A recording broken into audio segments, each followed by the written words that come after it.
આપ સારી રીતે જાણો છો કે લોકો અત્યારે મોંઘવારીથી ત્રસ્ત છે। એમાં હમણાં વીજ કંપનીઓ દ્વારા સ્માર્ટ મીટરો લગાવવાનું શરૂ કરાતા ઠેર ઠેર લોકોનો રોષ ભભૂકી ઉઠ્યો છે।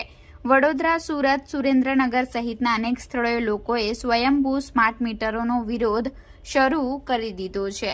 ત્યારે નવસારી આમ આદમી પાર્ટી દ્વારા કલેક્ટરને આવેદનપત્ર આપી આ પ્રોજેક્ટ રદ કરવાની માંગણી કરી છે। નવસારી આમ આદમી પાર્ટી દ્વારા આજરોજ નવસારી જિલ્લા કલેક્ટરને મુખ્યમંત્રીને સંબોધીને એક આવેદનપત્ર આપી સ્માર્ટ મીટર પ્રોજેક્ટ રદ કરવા તેમજ દિલ્હી અને પંજાબની જેમ ગુજરાતમાં પણ 300 યુનિટ વીજળી ફ્રી કરવાની માંગ કરવામાં આવી છે। ત્યારે આવેદનપત્રમાં જણાવ્યા મુજબ ગુજરાતમાં ફિક્સ પે અને કોન્ટ્રાક્ટ પર કામ કરતા કર્મચારીઓના મધ્યમ વર્ગીય પરિવારો માટે સ્માર્ટ મીટરો મરણતોલ ઘા છે।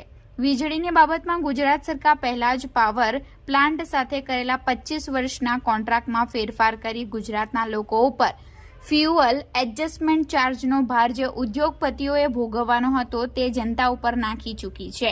વીજળીનો સરકારી ભાવ જ્યાં 3.95 રૂપિયા છે ત્યાં ફ્યુઅલ એડજસ્ટમેન્ટ ચાર્જ અને સરકારી વેરા ઉમેરાતા સામાન્ય વર્ગના પરિવારને 1 યુનિટ 8 રૂપિયા 58 પૈસામાં પડે છે, જે પરિવારો ટૂંકી આવકમાં ગુજરાન ચલાવે છે। ઘણીવાર તો ઉપાર ઉછીના કરીને બે બિલ પેનલ્ટી સાથે સામટા પાટે છે અને પ્રીપેડ કેવી રીતે રિચાર્જ કરશે?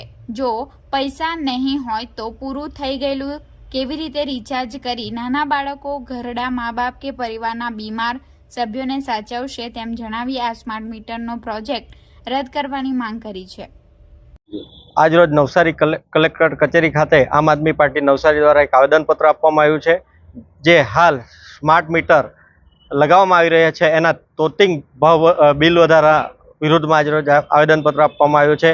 12 દિવસના 2000 જેટલું બિલ અત્યારે હાલમાં જ ન્યૂઝમાં ફરી રહ્યું છે। તેમ એકનું બંધ ઘરમાંનું 9.24 લાખ રૂપિયા જેટલું તોતિંગ બિલ ભાવ વધારો કરી સરકાર દ્વારા લૂંટવાની કોશિશ ચાલી રહી છે, એનો સખત વિરોધ કરીએ છીએ। આવનારા દિવસોમાં આમ આદમી પાર્ટી નવસારી ગલી ગલીમાં, ફળિયે ફળિયે, ગામે ગામ લોકોને જાગૃત કરશે અને સ્માર્ટ મીટરનો ખુલ્લેઆમ વિરોધ કરશે, ભરપૂર વિરોધ કરશે।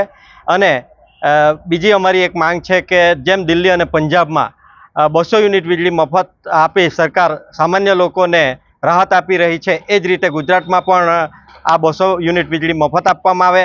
અને જો આ અમારી માંગો પૂરી નહીં થશે તો આવનારા દિવસોમાં આંદોલન પણ ઉગ્ર થશે।